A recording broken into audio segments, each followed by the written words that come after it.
मेरे प्यारे बच्चों, इमेजिन मैथ्स में आपका स्वागत है। बच्चों, आज हम लोग पढ़ेंगे डिटर्मिनेंट टॉपिक। डिटर्मिनेंट टॉपिक में आप लोगों को जो पहले बताया जाएगा वो क्या है। आप लोगों ने मैट्रिक्स तो पढ़ लिया, डिटर्मिनेंट क्या होता है बेटे, बहुत ध्यान से सुनना। बहुत ही इजी है और मैं आप लोगों को 2 वीडियो में ये पार्ट 1 और पार्ट 2 करके मैं पूरा डिटर्मिनेंट एंड करूँगा। बिल्कुल पॉइंट टू पॉइंट सुनना बेटे, पॉइंट टू पॉइंट देखना, आपके हर जगह आपके लिए यूज होगा। जहाँ भी डिटर्मिनेंट चैप्टर आएगा इसका यूज बहुत ज़्यादा आपको मिलेगा। अब देखिए डिटर्मिनेंट होता क्या, आप लोगों ने मैट्रिक्स पढ़ा। मैट्रिक्स बेटे किसी भी ऑर्डर में हो सकता है, आप जानते हो। मैट्रिक्स आपका 2/3 भी हो सकता है, 3/2 भी हो सकता है, 4/3 भी हो सकता है, 3/4 भी हो सकता है, यानी कि किसी भी ऑर्डर में हो सकता है। लेकिन जो डिटर्मिनेंट होता है वो स्क्वायर मैट्रिक्स का एसोसिएट होता है। डिटर्मिनेंट आपका क्या होता है बेटे, स्क्वायर मैट्रिक्स का एसोसिएट होता है। मतलब जैसे 2/2 है तो आप उसको, ए आपका 2/2 है, ये आपका 3/3 है, तो इसको आप स्क्वायर मैट्रिक्स से दोनों, इसको आप डिटर्मिनेंट फॉर्म में एसोसिएट कर सकते हैं। अब देखना ध्यान से, मैं आपको बताऊंगा जो सबसे पहले कुछ प्रॉपर्टीज़ हैं और इन प्रॉपर्टी को कैसे हम दिखाएंगे डिटर्मिनेंट के हेल्प से, वो आपको बताया जाएगा बहुत ही इजी मेथड से बेटे। सबसे पहले तो आप ये देखो डिटर्मिनेंट को एक्सपेंड करना। डिटर्मिनेंट को एक्सपेंड कैसे करते हैं, ठीक है। डिटर्मिनेंट को एक्सपेंड करने के लिए मैं आपके सामने 2/2 और 3/3 का 2 केस लेके आया हूँ। डिटर्मिनेंट को एक्सपेंड करना बहुत ईजी है बेटे, आपको कुछ नहीं करना। इसमें 2 का मल्टीप्लाई आप किस में करोगे, -1 में। जैसे 2 का मल्टीप्लाई आप -1 में करोगे, पहले आप इसे डिटर्मिनेंट बना दो। ऐसे ऐसे क्या बना दो आप, डिटर्मिनेंट।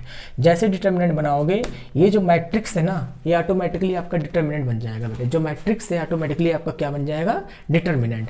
बहुत ध्यान से देखना, 2 - 1 -2, ठीक है। बीच में माइनस होता है, 5 4 जा 20, तो -20 हो गया आपका।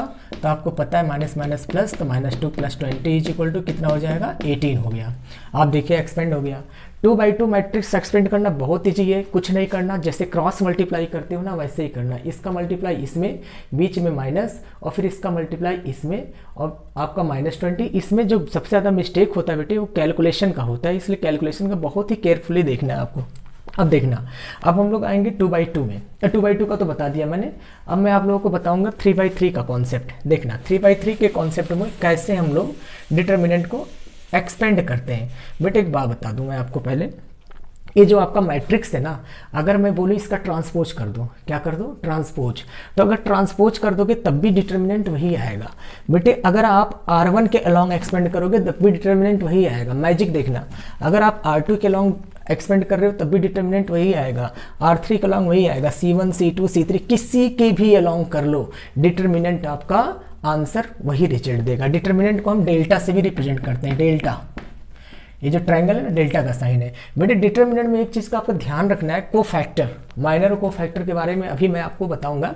सबसे पहले आप ये देखो किस तरह से डिटर्मिनेंट को एक्सपेंड करते हैं। आपका यहाँ प्लस होता है, माइनस होता है, प्लस होता है, माइनस होगा, प्लस होगा, माइनस होगा, प्लस होगा, माइनस होगा, प्लस होगा। इस साइन के अकॉर्डिंग आपको इसको एक्सपेंड करना। अब आपकी मर्जी, चाहे आप ऐसे एक्सपेंड कर लो, चाहे ऐसे कर लो, चाहे ऐसे कर लो, चाहे ऐसे कर लो, चाहे ऐसे कर लो, कैसे भी कर लो, आपका आंसर आ जाएगा। अब देखना, इसे हम बोलते हैं एलिमेंट। ये क्या है, एलिमेंट। और एक होता है कोफैक्टर, अभी वो भी आपको बताया जाएगा। एलिमेंट पहले मैं इसको एक्सपेंड करना आपको सिखा दूं, कैसे एक्सपेंड करते हैं। पहले आप 1 लोगे, जब आप 1 लोगे तो इसका क्या, कॉलम और रो एलिमिनेट हो जाएगा बेटे। ऐसे ऐसे एलिमिनेट हो जाएगा, बचेगा आपका क्या, ये दोनों, ये 4 बचेंगे। देखो 2/2 का बन के आ गया। जैसे आप 1 लोगे ना, ये आपका एलिमिनेट हो गया। इसका इसमें मल्टीप्लाई होगा तो 3 का मल्टीप्लाई 0 में होगा तो 0 हो जाएगा।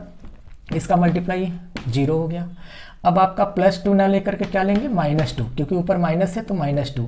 फिर ये एलिमिनेट बेटे, ये एलिमिनेट, फिर ये 4 बच जाएगा आपका। -1 का मल्टीप्लाई 0 में होगा 0, और 4 का मल्टीप्लाई 0 में होगा तो 0। अब क्या लेंगे आप, 4। जब 4 लेंगे तो ये एलिमिनेट, ये एलिमिनेट, और ये आ जाएगा आपका -1, और ये आपका आ जाएगा -12। अब आप देखेंगे ये भी 0, ये भी 0, ये आपका आ जाएगा 13, 4 जा कितना हो जाएगा, -52। ये आपका आ जाएगा बेटे -52। तो इस तरह से आप लोगों ने जो डिटर्मिनेंट देखा, एक्सपेंड मैंने किया। अब इसको लिखने का जो मेथड है, कभी कभी एक नंबर में आ जाता है, ये किसके बराबर होता है, A11 capital A11, A12 capital A12, है ना, A13 कैपिटल A13, ये किसके बराबर होता है, तो आप तुरंत आंसर देना, ये डेल्टा के बराबर होता है। आप सोच रहे होगे ये क्या है, स्मॉल लेटर जो लिखा है वो एलिमेंट है बेटे, 1, ठीक है। और इसके बाद जब ये आपने इसको एलिमिनेट किया ऐसे, ऐसे करके एलिमिनेट कर दिया तो आपके 4 एलिमेंट जो बचे, तो ये आपने को फैक्टर निकाला विद साइन, देखो plus minus plus, plus minus plus, ये आ गया। अगर आप सोच रहे होंगे कि मैं इसको ट्रांसपोज कर दूं, तो ट्रांसपोज करके भी यही आंसर आएगा। अगर आप ट्रांसपोज करना चाह रहे हैं, आप ट्रांसपोज करके देख लो, ए डैश जैसे आप करोगे आपका क्या आएगा, 1 -1 4 2 3 माइनस 1 2 1 -1 4 2 3 1, फिर आएगा 4 0 0। आप कहीं से भी एक्सपेंड कर लो, जहाँ जीरो ज़्यादा है ना वहाँ से भी एक्सपेंड कर सकते हो। ये देखो अगर आप 4 लोगे ना, ये एलिमिनेट हो जाएगा आपका। जैसे आप 4 जब लोगे तो देखो plus minus plus minus plus minus plus plus 4 लिया, ये एलिमिनेट, ये एलिमिनेट, ये -1 और -12, कितना आ गया आपका, देखो बेटे -52। किसके अलॉन्ग एक्सपेंड किया, R3 के अलॉन्ग। अगर आप इसके अलॉन्ग एक्सपेंड करोगे तब भी यही -52 आएगा। यानी चाहे आप ए का डिटर्मिनेंट निकालो या ए डैश का डिटर्मिनेंट निकालो, मतलब ए का डिटर्मिनेंट ट्रांसपोज का डिटर्मिनेंट दोनों सेम होता है। क्लियर, आ गया बेटे समझ में। अब देखो एक मैं आपको एक और थ्योरम बता रहा हूँ, बहुत ही इंपॉर्टेंट थ्योरम है, वो भी आ जाता है आपके एग्जाम में 1 मार्क का। वो क्या करते हैं, ये आपका एलिमेंट लेंगे और करेस्पॉन्डिंग को फैक्टर ले लेंगे। जैसे A11 ले लिया, A13 ले लिया, है ना। A13 का मतलब समझ रहे हो, या तो A3 third row first column ले लिया, 3 1 ले लिया, है ना। A12 ले लिया और ये आपका A32 ले लिया, A13 लिया और ये आपका A33 ले लिया। तो बेटे इसकी वैल्यू हमेशा 0 होता है। मतलब इसका मतलब समझना, जो एलिमेंट लोगे और उसका करेस्पॉन्डिंग अगर को फैक्टर आप ले रहे हो ना, तो 100% तो 0 के बराबर होगा। ये आप लोगों को थर्ड एक्सरसाइज में मिल जाएगा, आप लोग देख लेना, वहाँ पे मिलेगा आपको, ठीक है। और इस तरीके से एक्सपेंड करके आप देख लेना, क्रॉस चेक। अगर कोई डाउट आता है तो आप डिस्क्रिप्शन में या कमेंट बॉक्स में मेरे से आप पूछ लेना, कमेंट करके मेरे से पूछ लेना। देखो बेटे अब मैं बड़ा अच्छा क्वेश्चन ले रहा हूँ। देखो इसमें बहुत बच्चे कंफ्यूज होते हैं, 1 मार्क का क्वेश्चन है, बच्चे कंफ्यूज हो जाते हैं। वो सोचते हैं मैट्रिक्स से कंपेयर करा देते हैं, इसका इसके साथ कंपेयर, इसका इसके साथ कंपेयर। बिल्कुल नहीं। जब ये आपका मैट्रिक्स का साइन होगा, मैट्रिक्स का साइन ये होता है, जब ऐसा साइन होगा तब आप कंपेयर कराओगे। यहाँ कंपेयर नहीं कराना आपको, यहाँ पे सिंपल क्या करना है, इस तरीके से मल्टीप्लाई करना है आपको। कैसे, जैसे हम डिटर्मिनेंट को एक्सपेंड करते हैं वैसे एक्सपेंड करेंगे। कैसे होगा, 2 1 जा 2 -20 इज इक्वल टू 2x² -24। बेटे अब आपका आ गया -18, 2x² -24, ये आपका आ जाएगा 6 और ये आएगा 2x²। आप देख सकते हैं आ गया 3, तो x की वैल्यू ±√3, ये आपका आंसर आ जाएगा। ऐसे आप एक्सपेंड करके x की वैल्यू निकालोगे, ठीक है।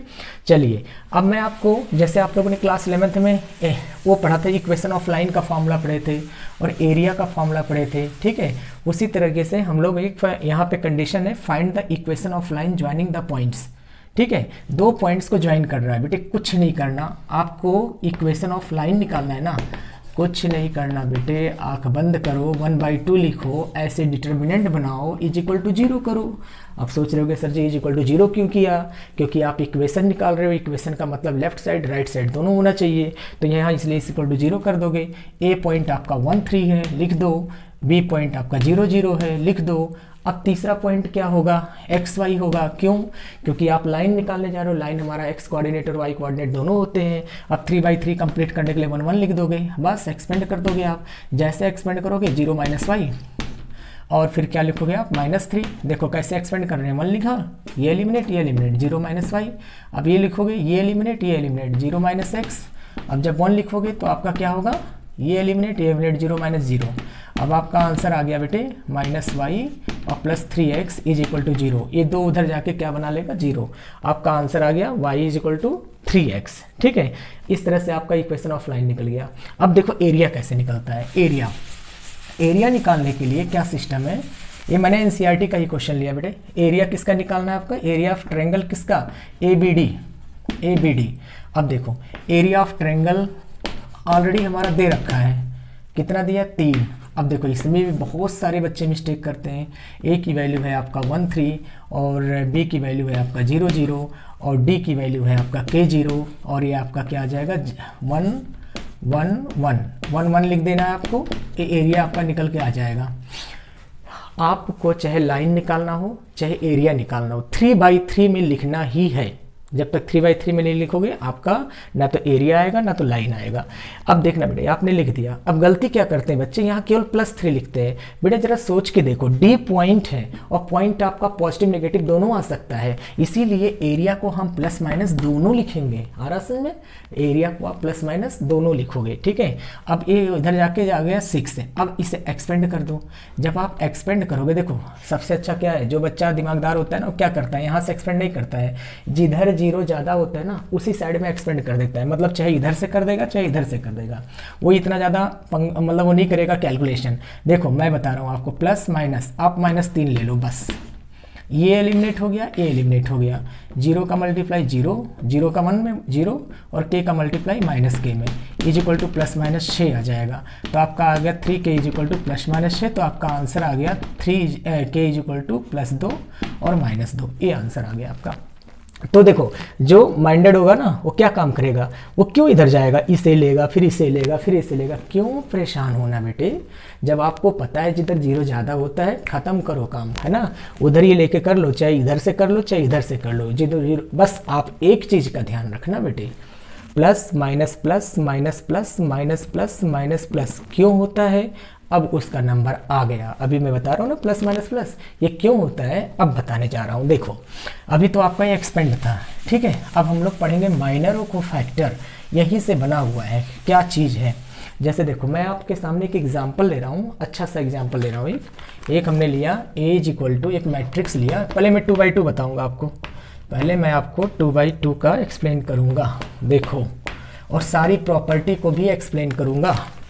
बेटे ये आपका क्या है, 2/2 ऑर्डर का मैट्रिक्स है। कितने ऑर्डर का है, 2/2, ठीक है। बहुत ध्यान से समझना, बहुत इजी मेथड से बता रहा हूँ, इतना इजी और हो ही नहीं सकता। सारे कॉन्सेप्ट बता दूंगा एक साथ, 5 एक्सरसाइज आप लोग एनसीईआरटी का दन करोगे, ठीक है। जितना बता दूंगा 5 खत्म कर दोगे। 4.2 आपके सिलेबस से डिलीट हो चुका है, वो नहीं आएगा, बाकी आप बिल्कुल फटाफट करोगे। देखो सबसे पहले बेटे आप डिटर्मिनेंट निकालो। डिटर्मिनेंट जब आप निकालोगे तो -2 और +20 तो आ गया आपका 18 हमारा नॉट इक्वल टू 0 हो गया।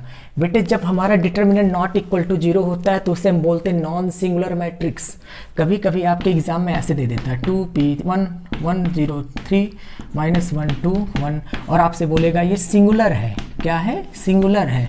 अब बच्चे कंफ्यूज हैं, क्या करें, सिंगुलर मैट्रिक्स से p कैसे आएगा। अरे कुछ नहीं करना, बहुत सिंपल। सिंगुलर मैट्रिक्स में क्या करोगे, = 0, डिटर्मिनेंट है not equal to 0, non singular. याद करने का बड़ा simple system, not equal to 0 non singular, not non not non, याद हो गया। और सिंगुलर में क्या होगा आपका, = 0। अब कुछ नहीं करना, अब इसको एक्सपेंड कर दो बड़े प्यार से। एक्सपेंड करते ही फटाक से p की वैल्यू आ गया। अगर ये आपको बोलता है नहीं भाई ये नॉन सिंगुलर है, तो आप क्या करना, जब एक्सपेंड करोगे तो नॉट इक्वल टू 0 लिख देना। क्या लिख देना, नॉट इक्वल टू 0 लिख देना। तो आंसर जो p की वैल्यू आएगा वो नॉट इक्वल टू में आएगा। किस में आएगा, नॉट इक्वल टू में आएगा। ये आप लोग समझ लो, ठीक है। अब बेटे देखो ये पूछ लेते हैं कभी कभी, ये मैंने एक्सप्लेन कर दिया आपको सिंगुलर मैट्रिक्स क्या होता है।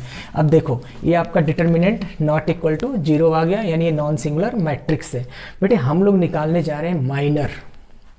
बुक में बहुत सारे रॉन्ग प्रोसेस, मतलब बहुत लॉन्ग प्रोसेस से किया, मैं बहुत इजी प्रोसेस से शॉर्टकट से करूँगा। देखो और जैसा मैं बताऊँगा ना बेटा, अगर वैसा करोगे आपका कैलकुलेशन, मेरा रिकॉर्ड है, मेरे बच्चे जो भी इस तरीके से करते ना कभी गलत नहीं होता, रिकॉर्ड है, ठीक है। जिस तरीके से मैं बताऊंगा बहुत ईजी। देखो पहले माइनर बता रहा हूँ मैं, माइनर कैसे निकलता है। इसको हमने लिख दिया MIJ। MIJ का मतलब 1 1 1 2 2 1 2 2 ये हुआ, ठीक है। कुछ नहीं, माइनर तो बहुत ईजी है, कुछ नहीं करना। ये दो लोगे ना, ये एलिमिनेट ये एलिमिनेट, क्या आ गया -1। अरे क्यों पंगा करना, मत करो। 2/2 का शॉर्टकट ये देखो, 2 की जगह पे -1 लिख दो, ये यहाँ लिख दो, ये यहाँ लिख दो, ये यहाँ लिख दो और ये यहाँ लिख दो। आ रहा समझ में, ठीक है बेटे। आप लोग क्या किए, जैसे 2 लिया ना हमने यहाँ पे 2, ये एलिमिनेट होकर के -1 ये आ गया, 4 एलिमिनेट होकर के -5 ये आ गया, ये एलिमिनेट होकर के 2 ये आ गया। बेटे ये आपका क्या बन जाता है, जब आप लोग अभी एडजॉइंट पढ़ोगे तो एडजॉइंट में भी यही सिस्टम पढ़ोगे, एडजॉइंट सब इसी से बना हुआ है। ये तो आपका आ गया माइनर, क्या हो गया बेटे, माइनर। अब हम निकालेंगे कोफैक्टर। कोफैक्टर के लिए क्या करेंगे, कुछ नहीं करना। कोफैक्टर जो होता है आपका -1 power i plus j M i j के बराबर होता है। देखने में खतरनाक लग रहा है, खतरनाक कुछ भी नहीं है। आपको पता है a11 a12 a21 a22, आपका देखो ये क्या है 1 1 2 इवन, इवन पॉजिटिव 1 2 3 3 में नेगेटिव 2 1 3 नेगेटिव, ये पॉजिटिव। यानी कि जब ऑड होगा तो नेगेटिव, जब इवन होगा तो पॉजिटिव। तो आपका ये क्या है a11 आपका क्या है बेटे 1 1 1 1 आपका इवन है तो ये पॉजिटिव, 1 2 ये आपका नेगेटिव, ये आपका नेगेटिव। और क्यों पंगा लेना, ये याद कर लो। 2 या तो आपके एग्जाम में 2/2 आएगा या तो 3/3 आएगा, तो क्यों टेंशन लेना। प्लस माइनस माइनस प्लस, ये याद कर लो बस। प्लस माइनस माइनस प्लस हो गया, आपका कोफैक्टर बन गया। देखना कितना इजी से, को माइनर भी आ गया, कोफैक्टर भी आ गया। ठीक है, तो इस तरह से आपने माइनर और कोफैक्टर 2/2 का देख लिया। अब देखो मैं आपको एक बहुत ही अच्छा बताने जा रहा हूँ, एडजॉइंट। एडजॉइंट क्या होता है? एडजॉइंट होता है transpose of cofactor, transpose of cofactor. Adjoint का मतलब होता है बेटे, एडजॉइंट का मतलब आपका होता है transpose of cofactor, transpose of cofactor. ये देखो ट्रांसपोज ऑफ कोफैक्टर्स। ठीक है, अब देखो अब मैं इसका क्या निकालूंगा, कोफैक्टर निकालूंगा। और कोफैक्टर निकालना बड़ा इजी, माइनर का इतना काम नहीं। देखो पहले माइनर निकालो, फिर कोफैक्टर निकालो, फिर एडजॉइंट निकालो, एक ही लाइन में एक ही काम सारा। अब देखो एडजॉइंट में क्या क्या जरूरत होती है बेटे, माइनर कोफैक्टर ट्रांसपोज। ठीक है, एडजॉइंट में माइनर कोफैक्टर ट्रांसपोज। अब देखो माइनर कैसे निकलेगा, सिंपल, इसको यहाँ लिख दो, इसको यहाँ लिख दो, इसको यहाँ लिख दो, इसको यहाँ लिख दो, ये हो गया आपका माइनर। क्या हो गया, माइनर। कोफैक्टर क्या होगा, यहाँ हो गया प्लस, यहाँ हो गया माइनस, यहाँ हो गया माइनस, यहाँ हो गया प्लस। ठीक है, ये निकल गया कोफैक्टर। अब जब इसका आप ट्रांसपोज करोगे -1 + 5 -4 + 2, ये हो गया एडजॉइंट। देखा एक ही में तीनों हो गया, माइनर साइन लगा दिया कोफैक्टर, ट्रांसपोज कर दिया एडजॉइंट, आ गया। अब देखना मेरी बात, बहुत ध्यान से सुनना।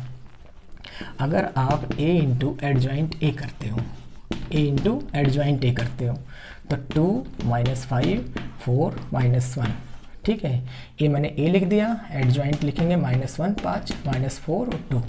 ठीक है, अब देखना बेटे, इनका आपस में मल्टीप्लाई करने जा रहा हूँ, इसको उठाएंगे ऐसे मल्टीप्लाई कर देंगे तो क्या आएगा -2, और ये आ जाएगा आपका 5 4 -2 5 4 जा 20, फिर ये आ जाएगा आपका +5 और फिर आपका आ जाएगा -5, ये आ जाएगा आपका -4 दूनी 8 और 4 दूनी 8। ठीक है, मतलब इसका इसमें मल्टीप्लाई करोगे बेटे और इसका इसमें करोगे, आपका ये आ जाएगा, फिर इसका इसमें करोगे 20 और -2। अब देखो ध्यान से क्या आ गया 18 0 0 18। अब बेटे ध्यान से सुनना, जो माइंडेड होंगे ना बच्चे वो ये काम नहीं करेंगे, वो बहुत इजी मेथड करेंगे। जानते क्या करेंगे, बहुत सिंपल, वो इतना प्रॉब्लम करेंगे ही नहीं। ठीक है, इतना पता है ए और एडजॉइंट ए का, ये देखो 5 ए और एडजॉइंट ए का मल्टीप्लाई करने पे क्या आएगा, डिटर्मिनेंट ए आई के बराबर आएगा, और डिटर्मिनेंट ए की वैल्यू कितना है 18। वो क्या काम करेंगे, कुछ नहीं, इतना बवाल क्यों करना, वो सीधा क्या करेंगे, यहाँ लिख देंगे 18, यहाँ लिख देंगे 0, यहाँ लिख देंगे 0, यहाँ लिख देंगे 18, बड़े प्यार से ख़त्म कहानी। आया समझ में। अब एग्जामिनर समझेगा मल्टीप्लाई किए हो, मल्टीप्लाई थोड़ी किए हो, तुम तो अपना टाइम बचा लिए ना। टाइम यही बचाने का तरीका होता है बेटे, टाइम बचाया जाता है। टाइम, क्वेश्चन इतने बड़े नहीं आते, क्वेश्चन को डिफिकल्ट हम लोग कर देते हैं। ठीक है, आप सिंपल ये प्रॉपर्टी देखो, a into adjoint A = determinant A I, याद तो करना ही है। तो आपका डिटर्मिनेंट ए के बराबर होगा 18, आई का मतलब हो गया यूनिट मैट्रिक्स 1 0 0 1, तो 18 0 0 18 कर दोगे, आपका a इंटू एडजॉइंट ए आ गया। अब सुनो मेरी बात, ये तो हो गया। अब मैं आपसे बोलूँ, मैं आपसे कहूँ बेटे इसमें 2 का मल्टीप्लाई कर दो, चलो कर दो 2 का मल्टीप्लाई फटाफट। ये आएगा 4, ये आएगा -10, ये आएगा 8, ये आएगा -2। अब मैं बोलूँ इसका डिटर्मिनेंट निकालो, तो जब डिटर्मिनेंट निकालोगे तो आएगा -8 और माइनस कितना आएगा बेटे +10 × 80 आ गया 72। ठीक है, आप ऐसे निकालोगे, है ना, ऐसे निकालोगे। बेटे क्यों करना, अगर आपके एग्ज़ाम में ऐसे क्वेश्चन आता है वो आपसे ऐसे पूछ ले, इस तरीके से पूछ ले कि भाई आप जो है ना ये फाइंड करो, क्या 2a निकालो, तो आप क्या काम करो, बहुत सिंपल मेथड, डिटर्मिनेंट से जब कोई वैल्यू बाहर आता है तो ऑर्डर के साथ बाहर आता है, याद रखना। यानी कि जब 2 आपको बाहर करोगे ना तो ऑर्डर के साथ बाहर आएगा, बस। अब यहाँ पे n ऑर्डर कितना है आपका 2, डिटर्मिनेंट ए कितना है 18, ये देखो 72 आ गया, 72 पहले भी है, क्यों इतना दिमाग खराब करना भाई, हमें प्रॉपर्टी पता है के को जैसे बाहर करेंगे ऑर्डर के साथ ही बाहर आ जाएगा।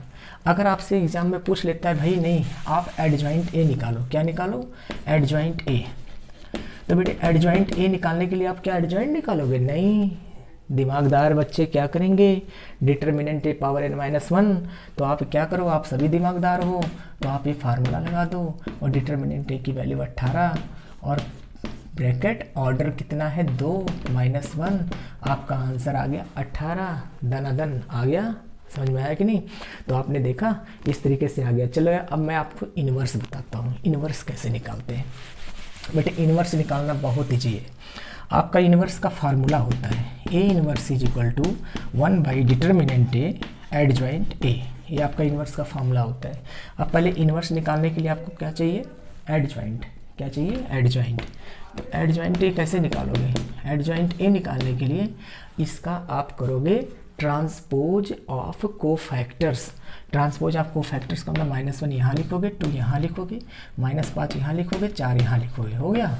अब आपका ये आ जाएगा माइनस, ये आ जाएगा माइनस और टी लगा दो, बस ये आपका आ जाएगा -1 + 5 -4 2, आपका एडजॉइंट आ गया बेटे। एडजॉइंट आने के बाद में अब आप क्या लिखोगे, डिटर्मिनेंट ए की वैल्यू 18 लिख दोगे और ये आ जाएगा 1 -5 -4 2, ये देखो इन्वर्स आ गया, कितने आसानी से इन्वर्स आ गया। ये तो था कहानी 2/2 का, अब मैं 3/3 का बताने जा रहा हूँ, ध्यान से सुनना 3/3 का, ठीक है, ऐसे ही बताऊँगा 3/3 का। देखो ये सारे जो है ना रिजल्ट आपका मैंने बता दिया एक ही क्वेश्चन में। 3/3 का एक बहुत प्यारा सा क्वेश्चन लिख रहा हूँ, आपका NCERT का ही है, ठीक है, और इस पर मैं प्रॉपर्टी भी आपको बताऊँगा। देखो एक क्वेश्चन लिखा मैंने, a = 2 4 -7 1 -1 2 3 0 1, ये हमने लिख दिया। अब बेटे ध्यान से देखना, पहले आप निकालोगे डिटर्मिनेंट, क्या निकालोगे, डिटर्मिनेंट। डिटर्मिनेंट निकालने के लिए आप क्या काम करोगे, यहाँ 2 लिखोगे, ये एलिमिनेट, ये एलिमिनेट, -1 -0, फिर आप लिखोगे -1, फिर ये एलिमिनेट, फिर आप लिखोगे 4 -0, फिर +3 लिखोगे, फिर ये एलिमिनेट 8 और -7, ये आ गया। अब आपका आ जाएगा -2, ये आ जाएगा -4, ये हो जाएगा +3, तो 4 2 6 -3, ये आ गया आपका -3, ठीक है बेटे।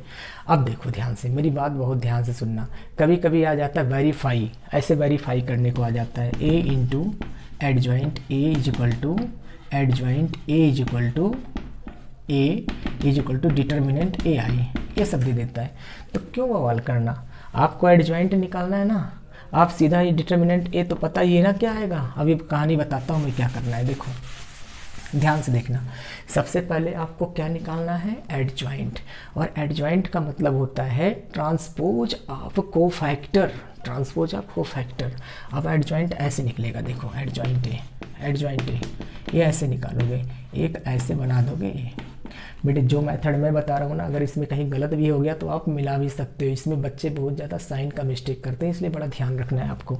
मैं बता रहा हूँ कैसे करना है। पहली लाइन तो आप यही कॉपी कर दो, ये जो लिखे हो -1 -0, बेटे कोफैक्टर ही तो है, transpose of cofactor called the adjoint, transpose of cofactor called the adjoint. ये आपका ट्रांसपोज ही तो, आपने कोफैक्टर ही तो किया है, कोफैक्टर लिख दो बस। ये देखो पहली लाइन कंप्लीट, और ऐसे लिखना जैसे मैं बता रहा हूँ ना, ऐसे लिखना। अब इसका लिखो, ये एलिमिनेट 1 - 6, बेटे ये एलिमिनेट 2 + 21, ठीक है, ये एलिमिनेट 4 + 7, फिर ये एलिमिनेट 0 + 3, ये एलिमिनेट 0 माइनस 12, ये एलिमिनेट, तो -2 -4, ठीक है बेटे, plus minus plus minus plus minus plus minus plus. अब आप इसे कर दो अरेंज, -1 -4 1, ये हो जाएगा आपका +5, ये हो जाएगा 23, ये हो जाएगा -11, ये हो जाएगा 3, ये हो जाएगा 12, ये हो जाएगा -6। आप देख सकते हैं एडजॉइंट ए आ गया आपका। अब ध्यान से देखना मेरे भाई, जब एडजॉइंट ए आ गया तो अगर आपसे इन्वर्स पूछता है तो फटाक से इन्वर्स का फार्मूला लगा देना, A inverse is equal to one by determinant A adjoint A, ये खटाक से फार्मूला लगा देना। बेटे डिटर्मिनेंट ए की वैल्यू -3, ये पूरा उठाना ऐसे कॉपी कर देना, आपका इन्वर्स आ गया। अब कहानी शुरू होता है दूसरा कुछ। कहानी क्या है, इसकी कहानी देखना बेटे, मैं कहानी बताने जा रहा हूँ आपको। आपने देखा डिटर्मिनेंट इसका कितना आया था, -3। अब देखो -3 बेटे, यहाँ पे आता है a इंटू एडजॉइंट ए निकालना, और आपको कुछ नहीं करना, 2 4 -7 1 -1 2 और 3 0 1, ये लिख दिया। और एडजॉइंट ए क्या था, एडजॉइंट ए आपका था -1 -4 और क्या था आपका 1, है ना। देखो मैंने रफ कर दिया, 5 23 और आपका -11, और फिर आपका ये है एडजॉइंट ए मैंने अभी निकाला था बेटे आप लोगों के सामने, 3 -12 और -6, ये निकल गया एडजॉइंट। अब देखो क्या आप मल्टीप्लाई करोगे, नहीं मल्टीप्लाई नहीं करना। आप क्या करना, आपको प्रॉपर्टी पता है कि ए एडजॉइंट ए की वैल्यू डिटर्मिनेंट ए आई के बराबर होता है। तो -3 -3 0 0 0 -3 0 0 0 -3, ये आपका हो गया प्रूफ, ये आपका हो गया प्रूफ। अब देखो क्वेश्चन 1 नंबर में कैसे कैसे पूछते हैं, मैंने आपको पढ़ा दिया ये चीज़ें। अब 1 नंबर के क्वेश्चन देखो कैसे पूछते हैं बेटे। आपको दे देगा कि भाई मेरे आप 2 डिटर्मिनेंट बताओ, ऐसे दे देगा। तो क्यों दिमाग लगाना, 2 पावर 2 जब बाहर आएगा तो ऑर्डर के साथ बाहर आएगा, बड़े प्यार के साथ बाहर कर दो। और n की वैल्यू 3 ऑर्डर है और डिटर्मिनेंट की वैल्यू -3 है। आपका आंसर आ गया -24। पहला प्रॉपर्टी कंप्लीट। दूसरी प्रॉपर्टी अगर आता है एडजॉइंट ए, तो आप लगा दो determinant a power n -1, determinant a की वैल्यू -3, ये हो गया 3 -1, तो आपका कितना हो जाएगा -3 का स्क्वायर, यानी आपका हो गया 9। अगर आपसे पूछता है भैया ए एडजॉइंट ए को डिटर्मिनेंट में बताओ, तो आप लिखोगे डिटर्मिनेंट a पावर n, और ये आ गया -3 पावर 3, आंसर आ गया -27। अगर आपसे पूछता है a इंटू एडजॉइंट ए बताओ, तो आप लिख देना डिटर्मिनेंट ए आई, यानी -3 आई, है ना। अगर आपसे पूछता है एडजॉइंट ए का डिटर्मिनेंट बताओ, तो डिटर्मिनेंट a पावर n-1 का होल स्क्वायर, ये आ गया -3, और हमारा ऑर्डर 3 है तो 3 -1 का होल स्क्वायर 4 आ गया 81।